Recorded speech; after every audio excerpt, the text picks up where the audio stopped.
Now I want to talk about law enforcement officer. Mhm. Now, this sounds roughly general that people can understand it, but Andre, how would you describe some of the responsibilities or what is this job? Sure. So, yeah, to your point, when you think about law enforcement officer, you might have an idea of what that might be. So, you're probably going to be charged with protecting and really safeguarding the bank, right? Whether that be the grounds, the property, or overall operations, the people, right, the employees, and any visitors that we might have coming onto the premises. That's going to be your responsibility to protect and safeguard that, right? But when you look at some of the responsibilities for the role, you may be involved in making arrests, right? Detaining individuals who may have committed a criminal act on premises, and to provide testimony to law enforcement as needed. You'll respond to disturbances, whether they're unusual, whether they're an emergency, or if it's a potential life-threatening situation. So you're going to be asked to use an appropriate degree of force and weaponry as the situation dictates. You're going to be asked to control access to the bank and various high security areas, which will include, inspecting individuals and their property or even their vehicles sometimes.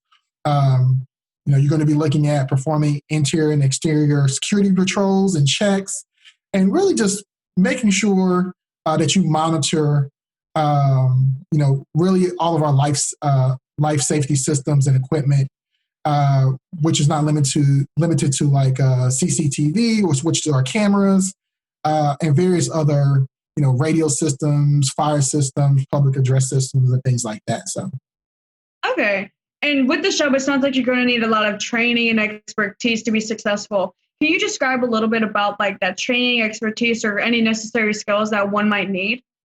if you've attended the police academy training in the past, that's very helpful. If you've been a former police officer, that's helpful as well. Even if you've done some private security work, that could be helpful. Also, if you've had service in the military, if you're a veteran, that's definitely service experience and training that you've acquired, and in all those different areas that can be helpful as you look to transition into our law enforcement officer role. Okay. And you mentioned briefly about like some arresting people or just helping with cars. Can you describe a little bit of what an average day would look like? Sure. So an average day is going to look different depending on where you are as an officer. There's some rotational work that takes place for each of our officers on staff. So one day you could be responsible for screening, whether that's the vehicles, the personal property, or individuals themselves that come on property.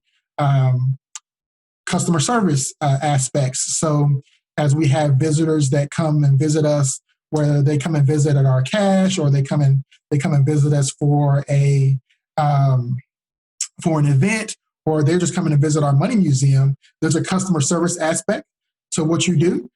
So you're going to be interacting with the public. You could be interacting with the public on a daily basis from that standpoint.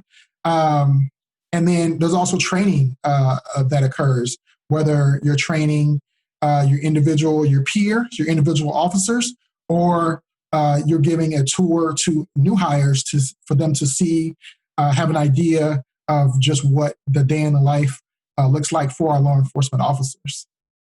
Okay. And what would you say are some of the difficulties, the hardest part of the job? So basic training is hard. It's not easy. It's not an easy part. I'm going to be honest. It's not an easy part of the process for becoming a law enforcement officer, but it's necessary, right? We want to make sure our officers have the training they need to really protect and safeguard not only us as individuals, but our visitors as well, but also the grounds. The tasks that you do can be repetitious at times. because once you've gotten the groove of and you know what you're supposed to do, sometimes you can feel that those tasks are repetitive. Also, remembering that you're in a corporate environment, um, and you need to have that balance with a law enforcement mindset. So if you come from a background of being in the military or being a former police officer, security guard, there's a different mindset that you may have versus being in a corporate environment on a day-to-day basis. Okay. And what about like on the opposite end of that stick? What are some appealing things about the job? Sure. So some of the cool parts of what you do day in and day out is you'll interact with a lot of cool people at the Fed, right? So you'll interact with the president, our president Esther George, or you'll interact with your fellow teammates, and just having the knowledge of knowing what you do is very important in that moment. Is a really good feeling to have. Okay. And as the Federal Reserve System continues to grow, do you think that this job will grow with it, or do you think it's going to stay steady? I think it'll remain pretty steady, regardless of if you're here in Kansas City or one of our branch locations. There's going to be always be the need for physical security at those sites. Technology might change that a little bit, but it still won't change the need for individuals to protect and safeguard people and property. Okay. And can you name similar jobs to this? Sure. So, in the marketplace, you'll see jobs for corporate security officers, private security guards, protective enforcement officers, and even some more national positions. So, like a border patrol agent, a special agent in the FBI, or even your local county sheriff's officer, are all jobs that have really the similar skills, training, and responsibilities, to what we try to do here at the Federal Reserve. Great. Thank you. You are very welcome.